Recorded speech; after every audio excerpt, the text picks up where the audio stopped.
కాసేపు ఈ suit case పట్టుకుంటారా అన్నంత ఈజీగా ఓ వారం రోజులు నా పెళ్ళంగా ఉంటారా అని అడిగేస్తారా? రెడిక్యులస్. చావు పెళ్లి ఇలాంటి వాటి మీద జోకులేయడానికి ట్రై చేయకండి. నేను కోపడుతుంటే మీకు నవ్వొస్తుందా? జాలేస్తుంది.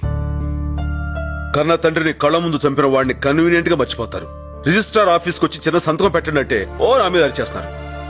వాడిని కోపడ్డానికి మీకు భయం. మిమ్మల్ని కుక్క పిల్లలు కాల్చేస్తారో అని వణుకు. వద్దండి, మీరు నాకే సహాయం చేయక్కర్లేదు. ఇలాగే హ్యాపీగా బతికేయండి.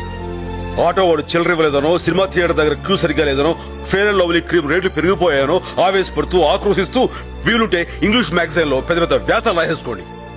మీ భయం బయట వాళ్ళకి కనపడివ్వకుండా చదువునే ముసుకేసులు మరీ బతికేయండి. వాడి సంగతి నేను చూసుకుంటాను.